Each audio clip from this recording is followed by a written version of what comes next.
Selamat datang dan selamat bergabung di channel Dongeng Malam. Bagi yang sudah mampir, jangan lupa tinggalkan jejak kalian dengan cara di like dan komen video ini. Untuk kali ini Dongeng Malam akan membawakan sebuah cerita dengan judul, Mata di Gunung Palung. Kita mulai saja ceritanya. Pagi itu Jakarta baru saja bangun dari sisa-sisa hujan malam sebelumnya. Jalan pancoran yang biasanya padat masih sepi ketika satu persatu dari mereka tiba di sebuah kafe kecil tempat mereka berkumpul sebelum menuju bandara. Jeffrey Wicaksana adalah yang pertama datang, sesuai kebiasaan. Ia duduk di meja pojok, membuka peta digital di tablet dan sesekali menyesap kopi hitam tanpa gula. Jeffrey, wajah tegas dengan janggut rapi, terkenal sebagai pendaki yang keras kepala. Baginya, gunung adalah tempat menantang diri, bukan tempat menghormati mitos atau pantangan. Tak lama kemudian, pintu kafe berdering lirih saat Nadia Fresta masuk. Rambut hitamnya dikuncir sederhana, wajahnya tampak segar meski kurang tidur. Nadia bekerja sebagai penulis lepas dan sering membawa buku catatan kemanapun ia pergi. Pagi Jeff, sapanya sambil duduk. Pagi Nat, Arvin mana? Katanya mau datang paling awal hari ini, jawab Jeffrey, mengejek. Nadia terkekeh. Kau percaya kata-kata Arvin? Seolah terpanggil, pintu kafe terbuka keras dan Arvin Maheswara muncul dengan jaket hijau army dan ransel besar. Tubuhnya kekar, tatonya sebagian terlihat di pergelangan tangan. Apa lihat-lihat? Katanya dengan nada bercanda sombong. Gue cuma telat 5 menit. Jeffrey memutar bola mata. 15. Tak lama, Raka Julianto datang sambil membawa 2 bungkus roti. Wajahnya ceria seperti biasa. Kacamata bulatnya melorot sampai ke ujung hidung. Tenang, tenang. Sarapan gratis dari Abang Raka sudah datang. Katanya. Terakhir, Duo Prakasa muncul dengan langkah tenang. Ia hanya tersenyum kecil sambil mengangguk, tidak banyak bicara. Duo memang tipikal pendaki yang mendengarkan lebih banyak daripada berbicara. Membicarakan rencana pendakian Gunung Palung. Gue serius ya, kata Arvin sambil membuka ponselnya. Gunung Palung itu jarang didaki. Orang-orang banyak menghindar karena katanya angker. Tapi justru itu yang bikin gue makin pengen nanjak. Jeffrey mengangguk setuju. Nadia menghela napas. Seringnya kalau ada hal terlalu dilarang, pasti ada alasan. Raka menepuk bahu Nadia. Alah Nat. Jangan mulai horor-horornya. Kita kan udah naik gunung lebih serem dari itu. Duo hanya menatap keluar jendela, entah sedang memikirkan sesuatu atau hanya menikmati cahaya pagi. Perjalanan menuju Kalimantan. Perjalanan menuju Bandara Soekarno-Hatta berlangsung penuh canda dan tawa. Di pesawat, Arvin dan Raka sibuk menertawakan video-video horor Kalimantan yang menurut mereka dilebih-lebihkan. Lihat nih, kata Raka sambil memperlihatkan video YouTube yang menampilkan sosok wanita berambut panjang berjalan di tengah hutan, terekam kamera warga. Ini jelas editan.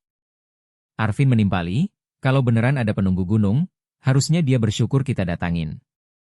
Kita bawa sampah peradaban. Jeffrey tertawa keras. Betul? Nadia dan Duo saling pandang, tidak tertawa. Kalau kalian gak percaya, minimal hargai mitos lokal, kata Duo pelan. Arvin menjawab santai, bro, kalau kita mulai takut sama cerita nenek-nenek, kapan kita maju? Nadia hanya menghela napas dan membuka buku catatannya. Setelah mendarat, mereka melanjutkan perjalanan darat menuju Desa Laman Satong, salah satu pintu masuk terdekat menuju Taman Nasional Gunung Palung. Hutan-hutan Kalimantan mulai terlihat dari jendela mobil. Pepohonan tinggi menjulang, akar-akar besar menyembul dari tanah, dan kabut tipis menggantung di antara dahan. Suasananya seperti dunia lain, gelap, lembab, purba. Akhirnya, Kalimantan, gumam Duo, suaranya penuh kagum. Bagus, tapi tetap tidak ada yang bisa menakutiku. Saat tiba di desa, Arvin sambil seorang pria tua mendekati mereka. Bajunya lusuh, kulitnya digurat usia, namun tatapannya tajam. Selamat datang, katanya. Kalian mau naik palung? Jeffrey maju. Betul Pak. Kami dari Jakarta. Pria tua itu mengangguk pelan. Baik. Tapi sebelum naik, kalian harus dengar beberapa pantangan. Gunung itu dijaga. Bukan sembarang tempat. Arvin sudah bersiap tertawa. Pria tua itu mulai berbicara dengan suara dalam, seolah menyampaikan sesuatu yang berat. Tidak boleh berteriak setelah jam 6 sore. Suara kalian bisa memanggil sesuatu yang tidak ingin kalian temui. Tidak boleh mengambil apapun dari hutan. Tidak daun, tidak kayu, tidak batu. Semua milik penjaga. Tidak boleh mengejek suara hewan malam. Karena tidak semua suara itu berasal dari hewan. Dan yang paling penting, ia menatap mereka satu persatu. Jangan pernah memanggil nama perempuan yang berjalan sendirian. Suasana mendadak hening. Nadia memegang buku catatannya lebih erat. Duo mencatat dengan serius. Jeffrey berusaha sopan, tetapi bibirnya sedikit terangkat menahan tawa. Arvin langsung nyeletuk, perempuan yang jalan sendirian? Maksudnya, jomblo pak? Raka langsung tertawa terbahak hingga membungkuk. Pria tua itu tak tertawa. Kalian pikir itu lucu? Ketiganya langsung diam, tapi wajah mereka masih menyimpan senyum meremehkan. Kami catat pak, kata Nadia cepat. Duo menambahkan, kami akan hormati semuanya. Pria tua itu mengangguk, tetapi sorot matanya jelas menunjukkan ia tak sepenuhnya yakin. Menjelang sore. Mereka menginap di rumah warga sebelum mulai pendakian keesokan harinya. Saat sore tiba, langit di desa tiba-tiba berubah gelap, angin hutan berhembus membawa bau tanah basah. Nadia sedang membantu ibu rumah membuat teh ketika ia mendengar bunyi lirih dari arah pepohonan. Aneh. Suara itu bukan seperti suara burung. Lebih seperti suara gigitan kecil, berulang, ritmis. Seorang anak kecil di dapur tiba-tiba menutup telinganya. Ibu, itu sudah mulai. Ibu rumah langsung menutup semua jendela dan pintu. Kenapa bu? Tanya Nadia. Ibu itu menjawab lirih, kalau suara itu muncul, itu artinya sesuatu sedang berjalan di hutan. Nadia menegang. Sementara itu di luar, Jeffrey dan Arvin masih bercanda, tidak menyadari suasana mencekam yang merayap dari arah hutan. Ketika suara cicit itu semakin keras, beberapa warga desa spontan menutup pintu mereka, tanpa mengucapkan sepatah kata pun. Sementara hutan di belakang mereka terasa seperti sedang satong terasa lembab. Kabut turun rendah, menggantung di antara pepohonan seperti kain tipis yang menutupi sesuatu yang tidak ingin dilihat. Udara dipenuhi aroma tanah basah, dedaunan kering, dan suara sungai kecil yang mengalir tak jauh dari rumah tempat mereka menginap. Jeffrey mengajak mereka berangkat lebih cepat dari rencana, kebiasaannya sejak dulu. Arvin tampak bersemangat, Raka juga, wajahnya ceria sambil membawa kamera. Nadia dan Duo berjalan paling belakang, masih memikirkan suara cicit tadi malam yang terdengar terlalu tidak wajar.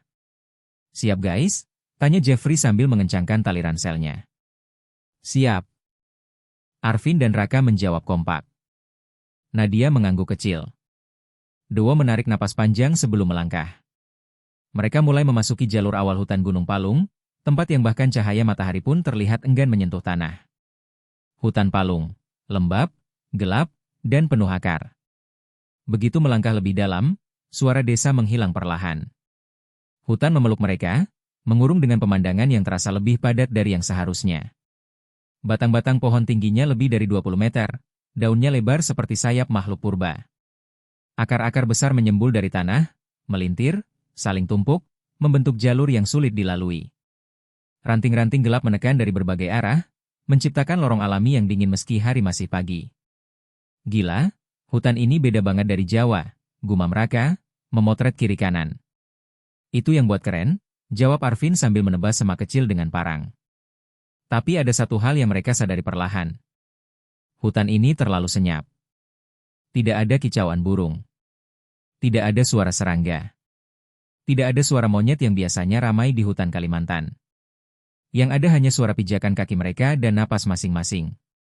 Nadia melirik ke sekitar. Kalian sadar nggak? Hutan ini hening banget. Seharusnya suara burung banyak. Tapi dari tadi, tidak ada sama sekali. Jeffrey hanya menjawab singkat, tenang saja. Mungkin belum waktunya hewan keluar. Arvin menambahkan dengan suara meremehkan, atau mungkin mereka takut karena kita terlalu keren. Raka tertawa, tapi tawanya terdengar menggema aneh, seperti terserap oleh pepohonan. Sejam berjalan, mereka mulai mendaki jalur kecil yang lebih sempit. Semakin masuk, hutan semakin gelap meskipun jam menunjukkan pukul 14. Daun-daun besar menutupi pandangan ke langit. Tiba-tiba ada suara dari kejauhan. Suara burung hantu? Atau burung gang? Sulit dibedakan. Raka langsung menirukan suaranya sambil tertawa. Burung apa itu? Burung pesek. Nadia berhenti. Raka, jangan gitu, ingat pantangan. Arvin memotong cepat. Pantangan apa? Pantangan konyol itu? Jeffrey ikut tertawa kecil. Raka kembali mengejek, kali ini lebih keras.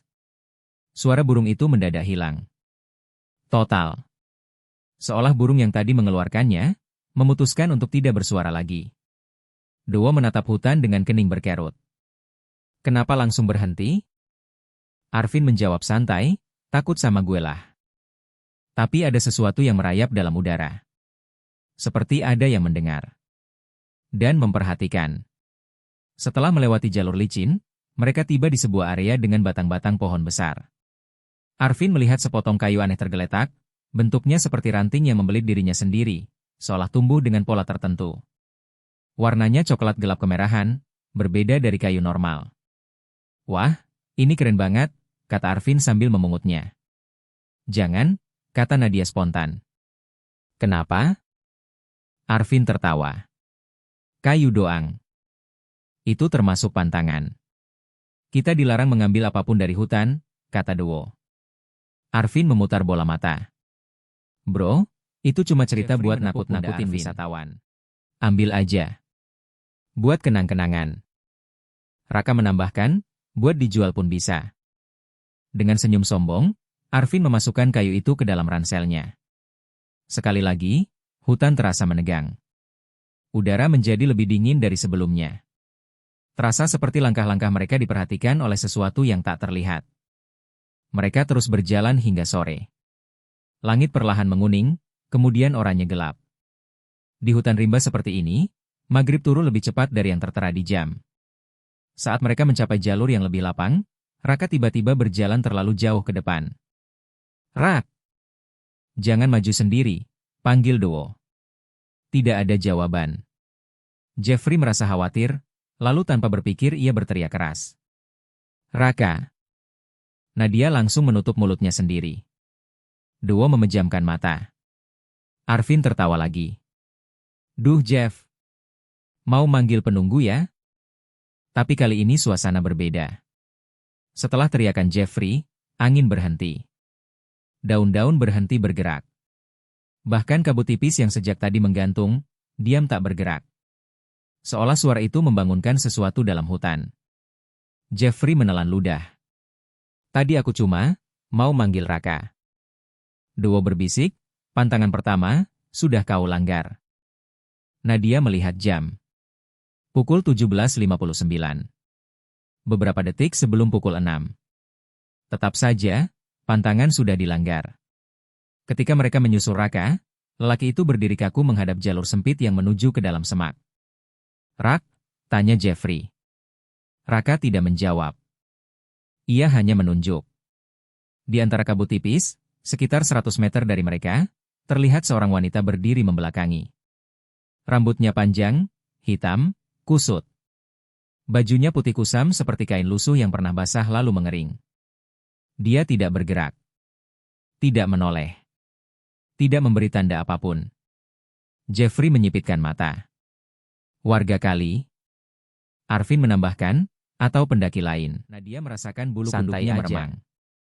Ada sesuatu yang tidak normal dari wanita itu. Tangannya terlalu panjang. Tubuhnya terlalu kurus. Dan bayangan di bawah kakinya tampak, tidak mengikuti posisi tubuhnya. Jangan dekati, bisik Duo. Tapi wanita itu tiba-tiba melangkah ke depan, tanpa suara, lalu hilang ke balik pepohonan.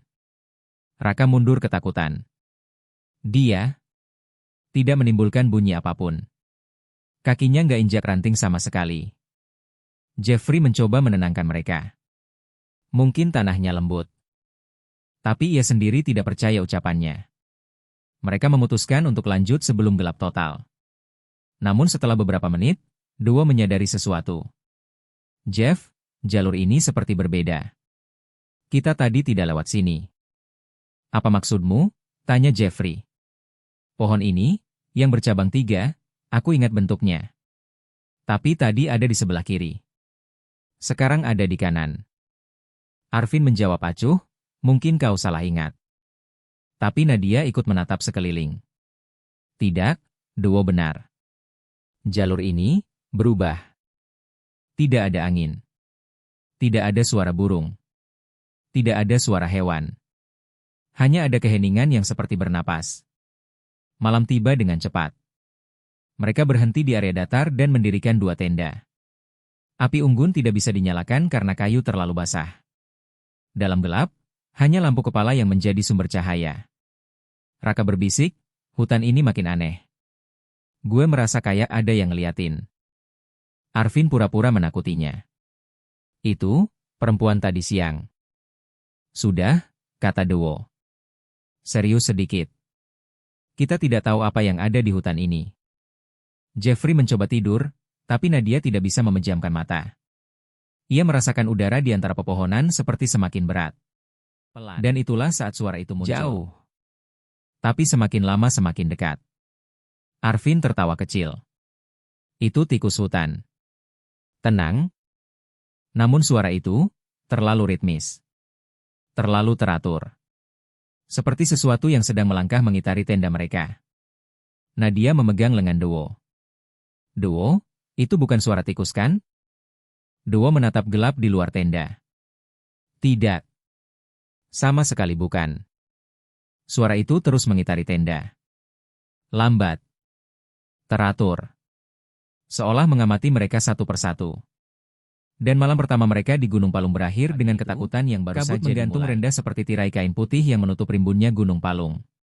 Tanah yang mereka injak terasa lembab, namun anehnya tidak ada suara hewan, tidak ada desir angin, tidak ada tanda-tanda kehidupan. Seolah hutan itu menahan napas. Bro, kok seperti kembali ke tempat tadi sih? Jeffrey menendang bekas sisa api unggun, tepat sama seperti yang mereka buat pagi sebelumnya. Arvin mengerutkan dahi. Ini nggak lucu. Kita tadi naik ke kiri, sekarang balik ke spot ini lagi? GPS lo gimana deh? Duo menatap layar ponselnya. Sinyal silang.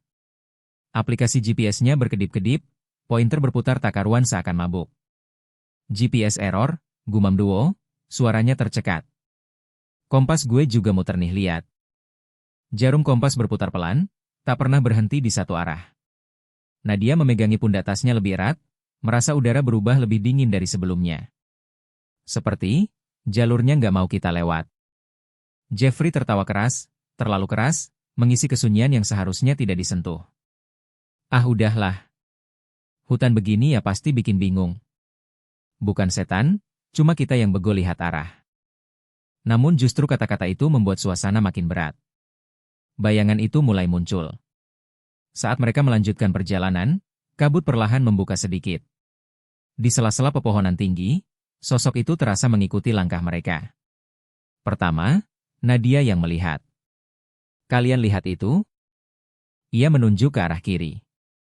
Seorang wanita. Berdiri membelakangi mereka. Rambutnya panjang, hitam, menjuntai ke lutut. Pakaiannya seperti kain lusuh berwarna tanah. Pasti orang kampung, Raka menebak santai, meski ada getaran samar di suaranya. Tapi begitu mereka berkedip, wanita itu hilang. Beberapa menit kemudian, Duo melihatnya lagi, kali ini lebih dekat, berjalan perlahan di antara batang ulin yang besar. Dia baru saja lewat, tidak peduli, katanya lirih. Padahal ia meneguk air dengan tangan bergetar. Kalau dia orang lokal, lebih baik kita tanya jalur, Arvin berseru sedikit kesal. Jeffrey menanggapi dengan suara sinis, ia tanya. Tanya sama setan kali. Nadia menelan ludah. Jangan ngomong begitu. Pelanggaran besar terjadi. Mereka istirahat sebentar di sebuah batu besar. Arvin tampak gelisah, lalu tanpa berpikir panjang ia berdiri dan berteriak ke hutan. Hei! Kalau ada penunggu gunung, keluar! Kita nggak takut. Duo langsung membungkam mulut Arvin. Gila kamu. Itu pantangan pal? Terlambat. Hutan langsung berubah sunyi. Sunyi yang menusuk telinga. Tidak ada angin. Tidak ada gerak. Tidak ada satupun suara. Hanya, suara itu terdengar lagi. Pelan. semakin dekat. Mengelilingi mereka. Raka memandang sekeliling dengan mata melebar. Gue. Seperti lihat dia lagi. Ia menunjuk salah satu celah pohon. Dia ngintip. Jeffrey, meski berusaha terlihat tenang, mulai kehilangan kendali. Udah, kita gerak. Kita ambil jalur manapun. Gak penting. Ia memimpin jalan, menembus semak yang tampak asing. Tapi setiap langkah terasa seperti berputar kembali. Jalur yang seharusnya terbuka justru menutup, akar-akar melintang seperti tali yang sengaja dipasang. Semakin dalam ke jalur gaib. Duo akhirnya berkata lirih, hampir berbisik, kita udah keluar dari jalur manusia. Kita masuk jalur yang bukan buat kita. Nadia mengangguk perlahan, matanya penuh ketakutan. Aku rasa kita diputerin. Raka membenamkan wajah ke kedua tangannya. Sial, ini salah gue ya? Waktu tadi gue ngeledekin suara burung. Nadia menatapnya dengan lirih. Bukan cuma kamu, Rak. Arvin terdiam, wajahnya pucat tapi tetap keras kepala. Ini halusinasi. Kita capek. Jeffrey bersuara paling lantang. Bodoh amat. Kita diriin tenda di sini. Besok pagi kita cari arah. Tidak ada yang melawan. Semua terlalu hancur mentalnya. Akhir bagian, sesuatu meremas lebih gelap dari biasanya. Angin hilang. Kabut turun di sekitar tenda. Mereka duduk rapat dalam kegelapan tenda, hanya diterangi lampu kepala yang temaram. Lalu, seperti suara jari-jari besar menyeret kain. Tenda bergoyang. Terdengar langkah mengitari tenda perlahan. Suara itu seperti datang dari dalam tanah. Nadia menutup mulutnya agar tidak menangis. Duo menahan napas, menggenggam pisau kecil di tangan. Raka dan Arvin saling pandang, keduanya pucat, tidak berani mengucap sepatah kata pun. Jeffrey, yang biasanya paling arogan, kini hanya bisa memelototkan mata, keringat dingin mengalir di pipinya. Lalu, tiba-tiba, tenda diremas keras, seperti dicengkeram tangan raksasa. Kain hampir sobek. Wanita itu tidak terlihat. Tapi ciri-cirinya terdengar jelas. Mereka tahu, tanpa melihat, bahwa penunggu gunung sudah berada tepat di luar tenda mereka. Tapi cahaya matahari tidak benar-benar masuk ke dasar hutan. Kabut tebal seperti jaring putih yang menutupi pandangan mereka. Tenda tampak kusut, penuh bekas cengkeraman seperti kuku panjang. Semua terbangun dalam keadaan menggigil kelelahan, kecuali satu orang. Arvin. Vin, panggil Raka sambil membuka tenda lebar-lebar. Kosong. Tidak ada tas, tidak ada jejak, hanya lantai tanah yang basah. Vin, jangan ngaco. Kita lagi nggak ada waktu buat main. Jeffrey keluar sambil menguap, tapi seketika terdiam. Duo menunjuk ke atas. Suaranya mati di tenggorokan. Itu, sepatunya.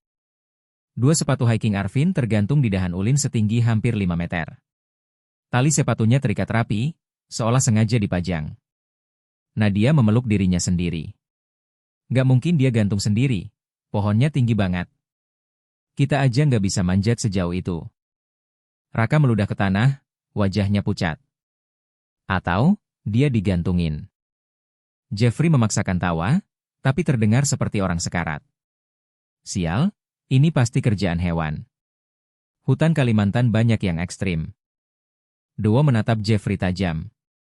Hewan apa yang bisa ngikat tali sepatu Jeff? Jeffrey terdiam lama. Jeffrey mulai mendengar suara itu. Saat mereka membereskan tenda, Jeffrey tampak aneh. Dia sering berhenti, memandang ke dalam kabut, lalu tersenyum miring. Lo kenapa? Tanya Duo, curiga. Jeffrey menoleh dengan mata merah. Dia panggil gue dari tadi. Nadia menelan ludah. Siapa? Jeffrey berbisik, suaranya patah-patah. Wanita yang tadi malam. Semua langsung membeku. Apa katanya? Tanya Raka gemetar. Jeffrey menatap kabut. Dia bilang, ikutin dia. Raka melihat wajah itu.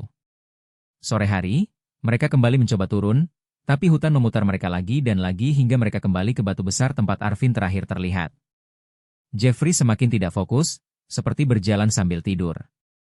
Duo harus beberapa kali menarik kerahnya agar tidak hilang ke dalam kabut. Lalu, tiba-tiba, Raka berhenti total. Matanya membesar, pupil mengecil. Rak!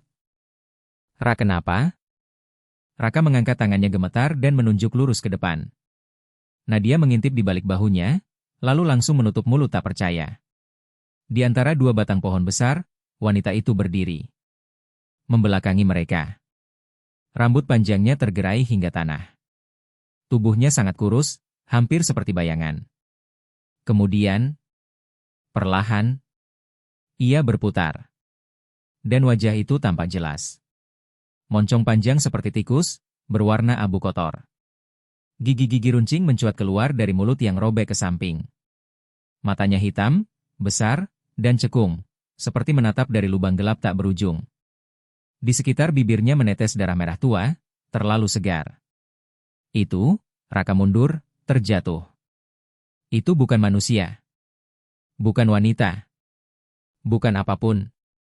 Wanita itu, atau apapun itu, miringkan kepala, menatap Raka seperti menilai mangsa. Jeffrey tersenyum kecil. Maksudnya, dia mau kita. Nadia menjerit dan menarik Jeffrey menjauh. Pertengkaran pecah. Raka menahan rambutnya sendiri, merasa seluruh dunia memelintir kepalanya. Ini salah lo, Jeff. Lo yang teriak. Lo yang salah. Jeffrey mendorong Raka. Kalau lo nggak ngejek suara burung itu, kita nggak bakal diikutin. Jadi siapa yang salah, ha? Berhenti. Duo memukul pohon keras-keras. Kita harus sama-sama. Kalau enggak, kita mati. Semua terdiam. Hanya suara hutan yang kembali muncul perlahan, seolah menikmati kehancuran mereka. Malam itu, Raka hilang. Mereka memutuskan bermalam lagi karena kabut turun terlalu tebal. Tenda didirikan dengan cepat, tapi rasa aman tidak pernah datang. Tengah malam, suara langkah kecil mengelilingi tenda. Raka memeluk lutut, berusaha tidak pingsan.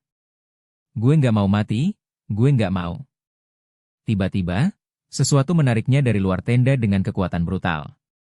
Tenda robek. Tangan-tangan kecil berwarna kelabu mencengkeram pergelangannya, Duo ikut membantu. Jeffrey terpaku, tak bergerak. Tapi tarikan dari luar lebih kuat. Raka terseret ke kabut. Duo. Nadia. Tol. Suaranya hilang. Di tanah, tertinggal jejak kukuan panjang, 4 garis dalam, seperti dicakar sesuatu yang tidak seharusnya ada. Akhir bagian, Jeffrey berubah. Pagi itu, setelah malam yang tidak benar-benar mereka lalui, Duo saat keluar tenda melihat Jeffrey duduk sendirian di atas batu. Matanya kosong. Senyumnya lebar, tidak manusiawi. Wajahnya penuh cakaran panjang seperti diserang sesuatu, namun Jeffrey tidak tampak kesakitan.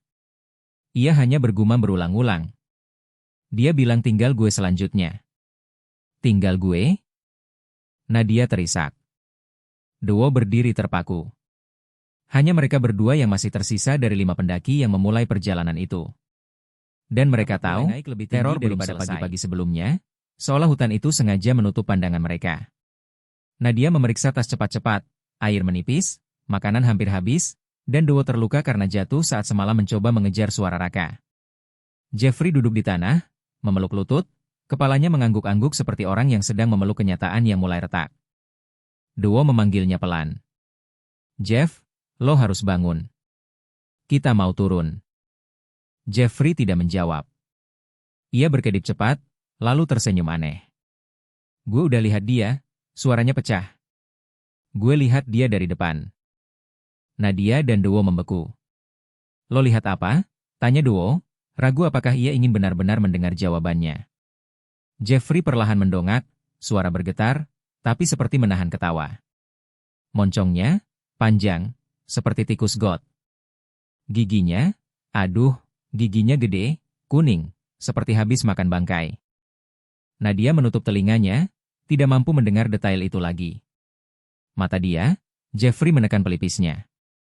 Kecil, merah, tapi kalau dia nengok lo, rasanya seperti ditarik masuk, seperti lo dilempar ke lubang gelap. Ia tertawa histeris. Dia cantik kalau lo lihat lama-lama. Nadia berdiri, menepuk pipi Jeffrey dengan keras. Jeffrey, berhenti. Napaknya memantul di hutan sunyi itu. Jeffrey terpaku sebentar, lalu tertawa lagi, pelan, seolah ada yang membisikkan sesuatu ke telinganya. Jalur turun yang tak pernah berubah. Duo memaksa dirinya berdiri meski kakinya pincang. Kita harus gerak. Kalau diam, kita semua selesai. Nadia merangkul lengan Duo, membantu menopangnya.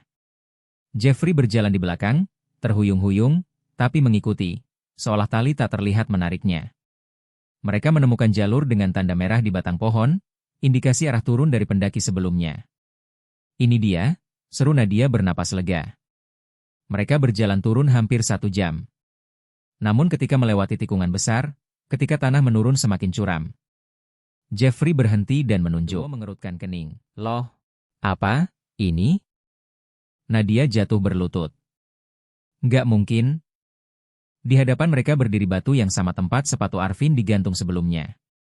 Mereka kembali ke titik awal. Dia buat kita berputar-putar, bisik Duo, pucat. Jeffrey tersenyum, seperti anak kecil menemukan rahasia permainan. Dia nggak mau kita pulang. Dikejar sesuatu, Duo jatuh.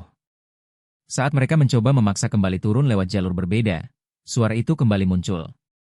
Namun kali ini lebih banyak, lebih cepat, seperti ada puluhan kaki kecil berlari di sekitar mereka. Lari, teriak Duo. Nadia menarik tubuh Duo, tapi Duo tersandung akar besar, tubuhnya terpelanting ke bawah lereng. Tubuh Duo menghantam batu, darah mengalir di pelipisnya. Nadia menuruni lereng dengan hati-hati, menahan air mata. Bertahan tolong. Sementara Jeffrey berdiri di atas lereng, menatap kabut di belakang mereka. Kalian dengar? Dia ketawa. Suara samar terdengar, tinggi, tipis, dan menyayat. Tidak seperti suara manusia.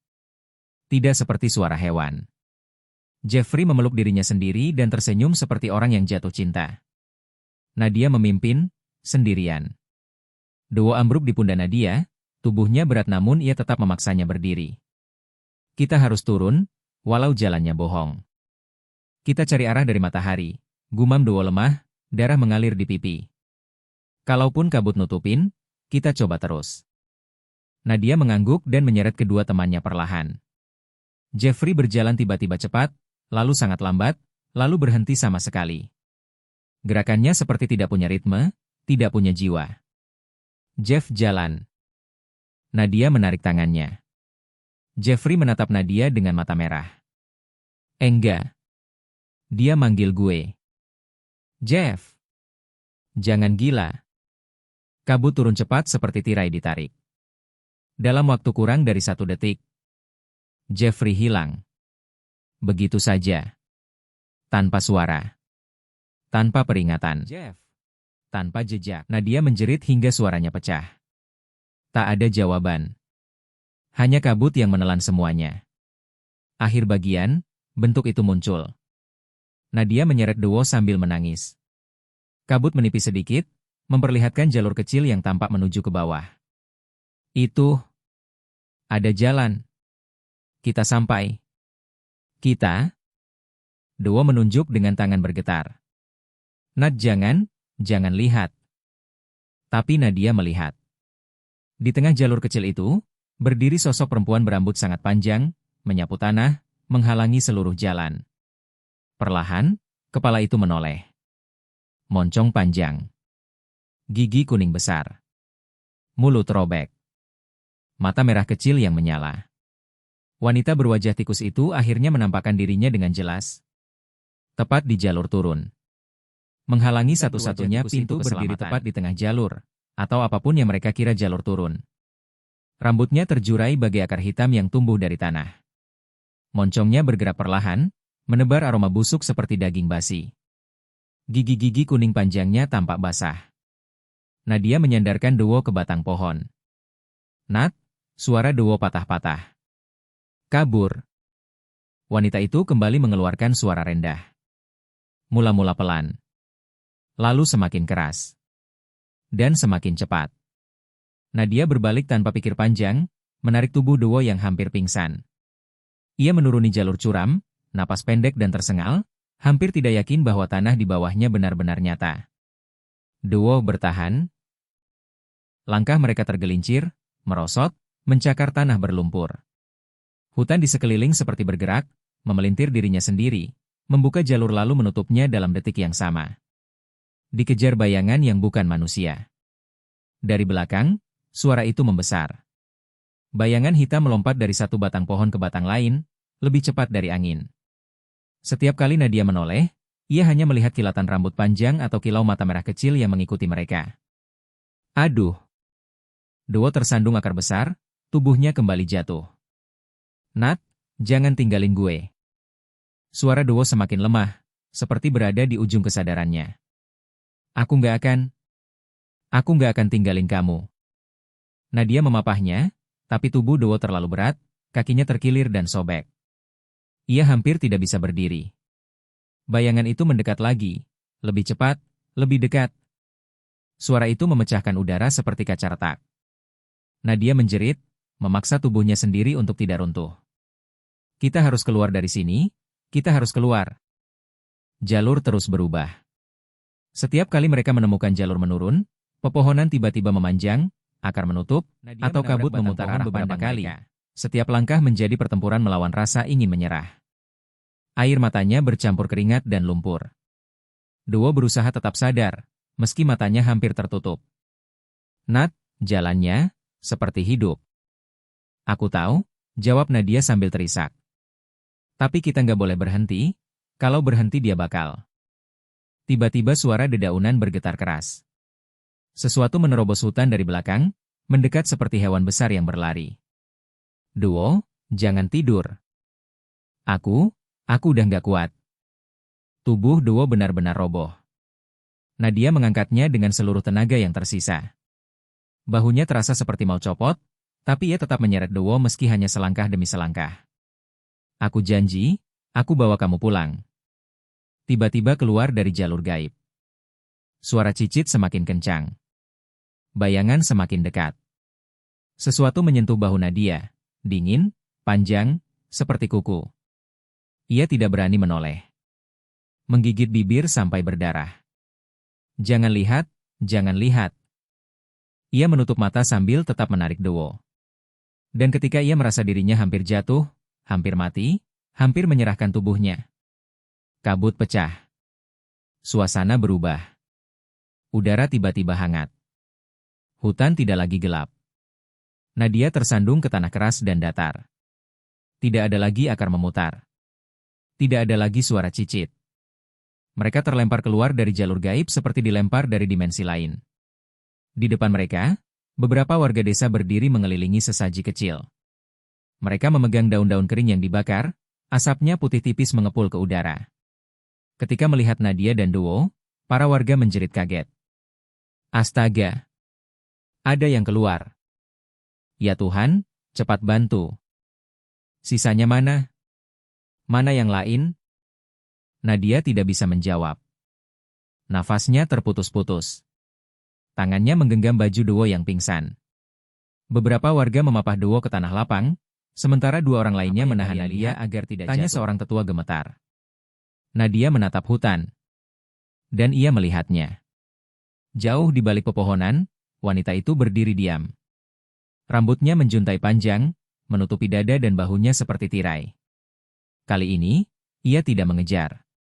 Ia hanya berdiri, dan tersenyum. Senyum lebar yang memperlihatkan gigi-gigi panjang, kuning, dan basah. Mata merahnya memicing, seperti puas.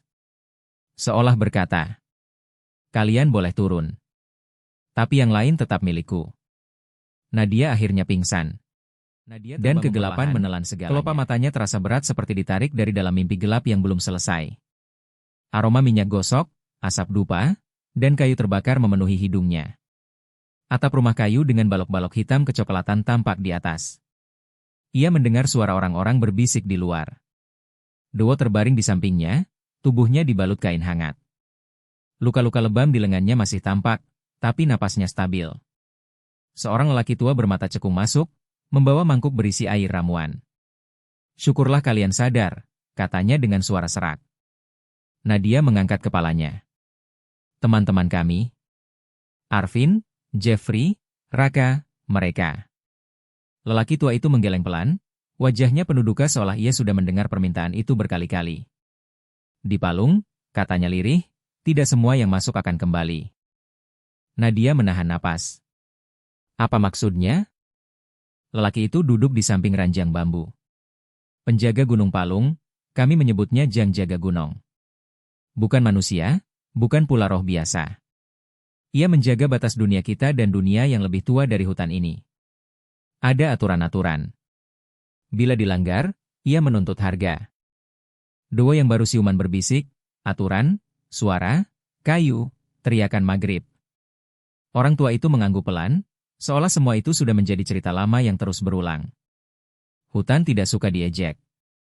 Tidak suka diambil tanpa izin.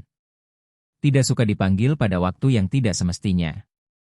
Nadia mengepal tangannya, matanya memerah. Kami tidak bermaksud. Tapi gunung tidak melihat maksud. Gunung melihat perbuatan, jawab lelaki itu tenang. Pencarian besar-besaran. Beberapa hari kemudian, rombongan polisi, Basarnas, dan sukarelawan lokal berdatangan. Nadia dan Dewo dimintai kesaksian berkali-kali. Foto-foto teman mereka dipasang di posko. Arvin tersenyum sok keren, Raka dengan kamera di leher, Jeffrey dengan topi merahnya. Tim gabungan menyisir jalur yang mereka lewati. Setiap tikungan, setiap sungai kecil, setiap batu penanda. Tidak ada sisa tenda. Tidak ditemukan apapun. Tidak ada pakaian. Tidak ada bekas api unggun. Tidak ada jejak kaki. Seolah 3 orang yang pernah berjalan, bernapas, dan bercanda di samping mereka tidak pernah masuk ke hutan itu sama sekali. Nadia hanya bisa menonton dari kejauhan. Tubuhnya masih lemah.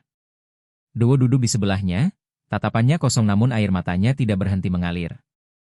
Seorang polisi mendekat dan berkata pelan, kami akan terus mencari. Tapi, jalurnya sangat sulit. Banyak area yang tidak masuk akal. Nadia menunduk. Kami tahu. Gunung yang diam. Minggu berganti minggu. Tim pencarian diperkecil. Posko dibongkar. Orang-orang berkemas dan pulang.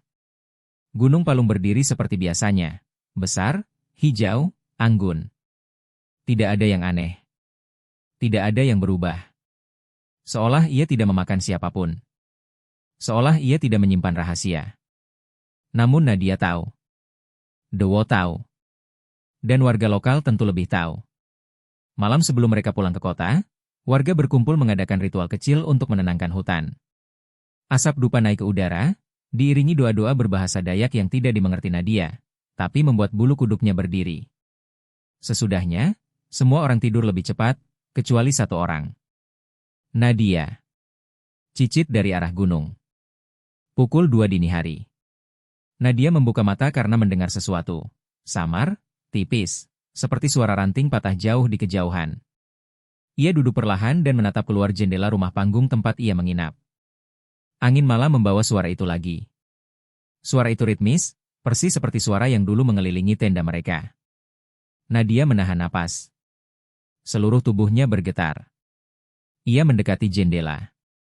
Gunung Palung tampak gelap, hanya disinari bulan sabit yang menggantung rendah. Dan di tepi hutan, tepat di antara 2 pohon besar, sesuatu bergerak. Sosok berambut panjang, berdiri diam, menatapnya meski wajahnya tertutup rambut. Lalu perlahan, rambut itu tersiba perlahan sekali. Dan Nadia melihat senyum itu. Senyum kecil, sempit. Senyum seekor tikus yang baru saja menemukan mangsa berikutnya. Nadia memejamkan mata, menahan jeritan. Ketika ia membuka mata lagi, sosok itu sudah menghilang. Tapi suara cicit terakhir, pelan seperti bisikan, memenuhi kepalanya. Masih ada yang belum kembali. Keesokan harinya, Nadia dan Dewo pulang ke kota dengan tubuh selamat namun jiwa yang retak. Tidak pernah ditemukan jejak Arvin, Raka, atau Jeffrey. Tidak pernah ditemukan alasan. Tidak pernah ditemukan penjelasan. Gunung tetap diam. Namun bagi Nadia, diamnya bukan berarti tenang. Diamnya adalah janji. Karena ia tahu. Gunung menelan mereka yang tidak menghormatinya. Dan gunung tidak pernah benar-benar mengembalikan apa yang telah diambil. Terima kasih sudah mengikuti cerita sampai akhir. Untuk cerita dengan judul Mata di Gunung Palung berakhir di sini. Akan banyak lagi cerita-cerita menarik yang akan dibawakan Dongeng Malam. Jadi silahkan di-subscribe channel ini agar tidak tertinggal cerita-cerita menarik dari video berikutnya. Dan jika kalian suka dengan cerita-cerita seperti ini, silahkan di-share video ini agar channel ini bisa lebih berkembang lagi.